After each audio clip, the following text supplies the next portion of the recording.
Bismillahirrahmanirrahim. Alhamdulillah. Wassalatu wassalamu ala Rasulillah. Estávamos acompanhando a leitura de um livro importantíssimo, muito interessante, traduzido para o português, que chama-se O que os muçulmanos ofereceram para o mundo. O que os muçulmanos ofereceram para o mundo, do Dr. Raghib Sarjani, um historiador muçulmano do Egito.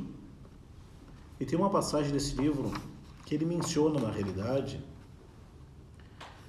no capítulo dos povos islâmicos, que muitas pessoas elas imaginam que o povo muçulmano ele é um povo que é uma etnia. Acham que os muçulmanos da China são os mesmos muçulmanos culturalmente do Marrocos, da Indonésia são os mesmos do Cáucaso são os mesmos da Síria, e da Síria são os mesmos do sul da África. São várias etnias que compõem o povo muçulmano. São várias etnias, né? Mas vamos ver nos primeiros séculos do Islã. Nós dizemos assim que o Islã ele nasce na Arábia, não é? Depois da morte do profeta Muhammad sallallahu alaihi wasallam. Se fechar a porta lá, faz favor. Allah yazid al-khair. Isso. Que aqui é tudo ao vivo, aqui, alhamdulillah. Aqui é tudo ao vivo. Então o que acontece? Os povos muçulmanos eles expandiram pelo mundo, né? Depois da morte do profeta Muhammad, foram aqueles que foram para o Iraque, para a Síria, para o Egito, e foram para depois da Pérsia. Vários povos no primeiro século do Islã se converteram, tornaram-se muçulmanos. Os persas, turcos, os povos que viviam no Iraque, na Síria, na Turquia, no Egito, ou seja, várias etnias, várias culturas se converteram ao Islã. Claro que nesses primeiros séculos ficou ainda predominando a parte administrativa, os primeiros muçulmanos, que eram os árabes. Eles levaram o Islã para o mundo, alhamdulillah. Levaram o Alcorão em árabe, levaram o idioma árabe, levaram o ensinamento do profeta Muhammad, levaram o Islã para o mundo. Os outros povos então se convertiam ao Islã, seguiam o Islã, mas não deixavam de seguir a sua cultura. Ou seja, eles tornaram-se muçulmanos. Tanto é que os persas até hoje falam persa. Aquelas regiões, aqueles povos do norte onde é Uzbequistão, Tajiquistão, Turcomenistão, povos turcos, turcomanos, eles ainda falam o idioma deles, têm suas culturas próprias, que foram islamizadas, essas culturas todas, né? Mas eu quero citar a passagem do livro. Na realidade, essa passagem aqui foi mencionado um sábio chamado Ibn Salah Ash-Shahrawarzi. O seu nome, ele era um grande sábio de hadith, compilando que ele fala o seguinte. Onde eu vou chegar? Que tinha um homem, Zuhri, Imam Zuhri, o nome dele é Muhammad ibn Shihab ibn Muslim az-Zuhri. Esse Zuhri, ele nasceu no ano 58 da Hijra e faleceu no ano 124 do calendário islâmico, que vai dar aproximadamente no 642. Era um faqih, era um jurista, e também uma das pessoas que transmitiu a Sunna para nós, Muhammad Shihab az-Zuhri. Ele era uma grande referência em Medina. Ele está falando isso 100 anos depois da morte do profeta, aproximadamente. Citou que Hisham ibn Abd al-Malik. Hisham ibn Abd al-Malik ele era califa. Era o califa dos muçulmanos, Allahu Akbar. É como se ele fosse então um imperador dos muçulmanos, Hisham ibn Abd al-Malik. Allahu Akbar. E o Hisham perguntou para o sheikh, ou seja, o califa dos muçulmanos, o rei, imperador dos muçulmanos na época, perguntou para o sheikh dos muçulmanos, né? Disse: quem se destaca em Meca? Ou seja, em Meca, quem é a referência islâmica em Meca? O Zuhri respondeu: Ata ibn Abi Rabah. Esse Ata, ele nasceu no Iêmen, cresceu em Meca, era um juiz, virou um juiz de confiança. Era um homem muito piedoso, muito religioso, um intérprete do Alcorão, aluno do Ibn Abbas, companheiro do profeta Muhammad sallallahu alaihi wasallam, e um grande jurista. Daí o califa perguntou, e no Iêmen? Quem é que ficou no Iêmen como referência dos muçulmanos no Iêmen? Ele disse, Taus. Esse Taus ibn Kaysan, ele faleceu no ano... Não recordo agora o ano que ele faleceu. Mas Taus ibn Kaysan ficou como referência islâmica no Iêmen. E na Síria, daí o Zuhri respondeu, ficou Makhul. Makhul, esse homem, Makhul, ele era Shami, mas ele nasceu no Afeganistão, Makhul. Ele nasceu em Cabul, né? Faleceu no ano 118 da Hijra, o Makhul. E quem é que ficou como imam, o sheik do Islã dos muçulmanos no Egito? Foi respondido, Yazid ibn Abi Habib. Ele era escravo, liberto, aprendeu a ler e escrever quando criança, decorou o Corão antes dos 12 e aprendeu os hadith e a jurisprudência, até que tornou-se o mufti, a maior autoridade religiosa do Egito até então. E na Península Arábica, fi Jazirat al-Arab, quem é que ficou como imam, como guia o sheik dos islãs muçulmanos? O califa perguntou para o imam Zuhri, ele disse, olha, ficou um homem chamado Maimun ibn Mahran. Maimun ibn Mahran? Quem é? Esse Maimun ibn Mahran nasceu lá no Irã. Como nasceu no Irã esse homem? O Maimun ibn Mahran nasceu lá na Pérsia. O seu pai, ele era escravo. Foi comprado e liberto. Daí o califa perguntou, e lá em Khorasan? Khorasan é aquela região oriental do Irã, onde é o Irã, o Afeganistão e o norte do Afeganistão.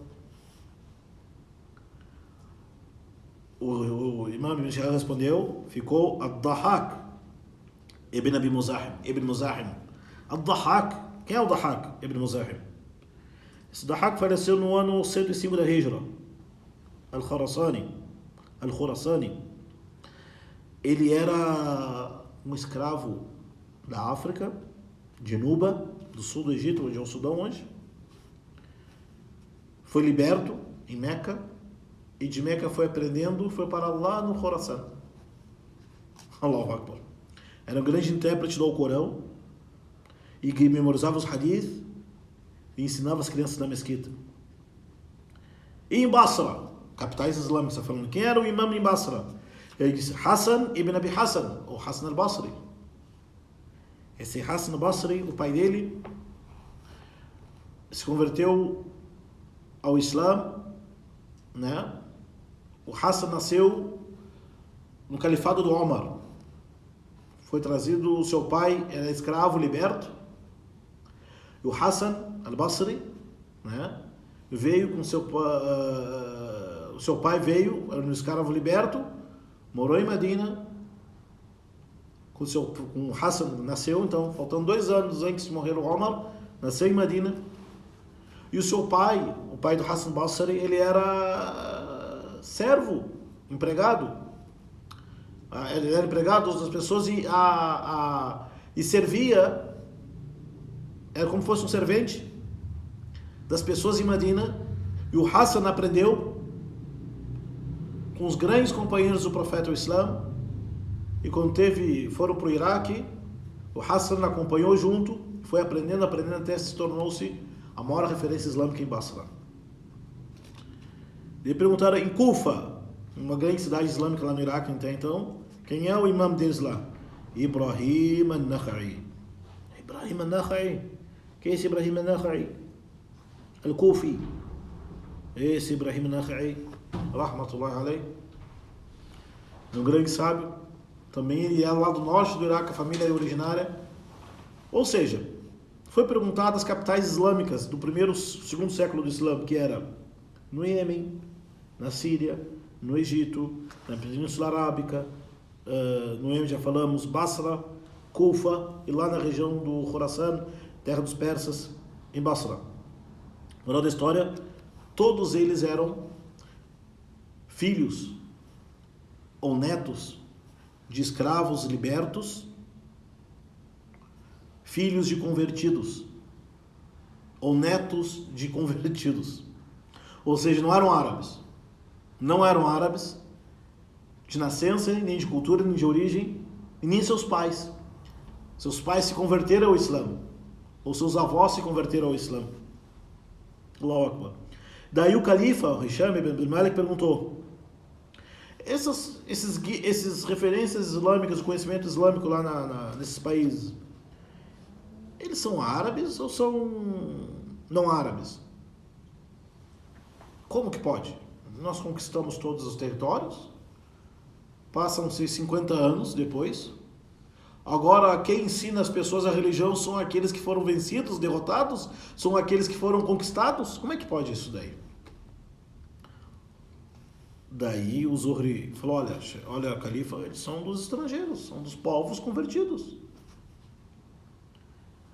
Daí o Zuhri disse, daí ao terminar, o califa falou: Zuhri, os estrangeiros, ou seja, os não árabes, aqueles povos que se converteram ao Islã, né? Vai chegar uma época que eles vão prevalecer. Vai chegar uma época que eles vão subir no sermão pro khutbah e vão fazer o khutbah em árabe e ensinar a religião, o Alcorão e a Sunna para os filhos de vocês. Daí o Imam Zuhri falou o seguinte: o Emir al-Mu'minin, esta é a ordem de Allah e assim é a religião. Quem se esforçar e aprender prevalece e sobe. E quem não se esforça e não se preocupa em aprender, senta e escuta. Imam Hisham ibn Malik baixou a cabeça e disse: é verdade. A moral da história que eu quero contar, né? A moral da história que nós estamos vendo hoje, essa questão do racismo lá nos Estados Unidos, enfim, que onde nos primeiros séculos do Islã, onde o Islã se expandiu, os árabes levaram o Islã para outras civilizações, para as outras culturas, para as outras etnias, outros povos. Tiveram controle da administração, mas manteram a religião aberta para todas as pessoas. Aqueles povos se converteram ao Islã, aquelas etnias, para não falar a palavra raça, antropologicamente eles não aceitam a palavra raça, porque dizem a raça é humana, nós somos uma raça, nós somos os únicos seres humanos, somos homo sapiens sapiens, e somos diversas etnias e culturas. Depois o cara falaram raça, enfim, não vou entrar nesse detalhe agora. Mas onde o Islã se expandiu, tá? Não obrigou as pessoas a se converter ao Islã, não mudou e não negou e não rejeitou e não apagou e não dizimou a cultura desses povos. Muito pelo contrário. O Hisham ibn Malik está falando 100 anos depois da morte do profeta Muhammad, onde o Estado Islâmico saiu de Medina e foi até La Khurasan, até a fronteira com a China. Imagina. Já tinha chegado na China, na Índia. E as pessoas que se convertiam ao Islã, ou seus pais eram escravos, foram libertos, ou seus avós eram escravos para os outros povos, chegou o Islã, compraram a liberdade deles, foram soltos, livres, como deveriam sempre ser, todo mundo é. E eles aprenderam então o árabe, aprenderam a religião, aprenderam o árabe, aprenderam o Alcorão, aprenderam a sunna do profeta Muhammad sallallahu alaihi wasallam e se destacaram. É uma prova que o Islã e que os muçulmanos, os primeiros séculos, que entenderam bem o Islã, eles não forçaram as pessoas a se converter ao Islã, não mandou apagar, dizimar aquela cultura diferente que aconteceu nas Américas. Temos 1400, não vamos ver no Brasil, não vamos falar da Espanha, 1500. Chega a Portugal, Espanha, antes de 1500, né? Chega a Portugal, Espanha na América Latina, né? Pau-Brasil, corta as árvores, tudo, dizima tudo, os índios. Quem não é pego como escravo é convertido à força. Quem não morre, consegue fugir. Depois traz os africanos escravizados Porque nós falamos a palavra escravo. Escravo não é uma condição. São seres humanos escravizados. São pessoas que foram escravizadas, porque ninguém nasce escravo. A pessoa é escrava, não, peraí, ela é escravizada. Não é? Escravizam as pessoas e vendem como escravos. Chegam no Brasil e já sabemos como que termina toda essa história. Quer dizer, não terminou. A história está viva aí para contar para nós. Alhamdulillah.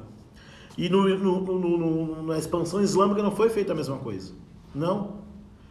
As pessoas eram libertas, viviam suas vidas, seguiam o Islã e aprendiam, estudavam. A prova disto está aqui, ó. Quem era a maior referência do mundo islâmico nas capitais do mundo islâmico? Em Meca, onde nasceu o profeta Muhammad sallallahu alaihi wasallam, onde está Kaaba? 100 anos depois da morte do profeta Muhammad, quem era a maior referência do mundo islâmico? Ata, que era escravo. Allahu Akbar. Filho de escravo, liberto. Allahu Akbar. Quem era a maior referência da capital islâmica no Egito? Na Península Arábica, no Iêmen, em Khorasan, em Kufa, em Basra.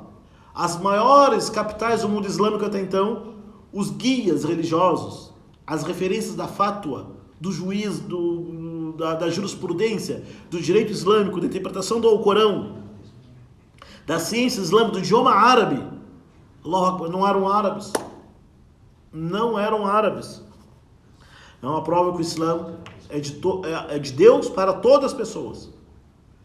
E como Hisham ibn Abd al-Malik, que era o califa, o rei dos muçulmanos até então, Allahu Akbar, ele dizia, olha o Zuhri, imam, Sheikh Muhammad ibn Shihab ibn Muslim Zuhri, Allahu Akbar, vai chegar uma época em que as pessoas, esses Israel, Mawali, os ex-escravos, filhos dos escravos, dos estrangeiros, dos convertidos, vai chegar uma época que eles vão fazer o sermão nas mesquitas, não é? Para os nossos filhos. Eles vão ensinar a religião que nós ensinamos para os pais deles.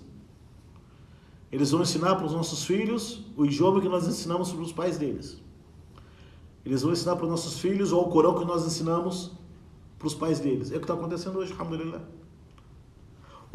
Por que essa surpresa do califa dos muçulmanos, dizendo que essa religião vai para o mundo inteiro, vai crescer, vai para o mundo inteiro.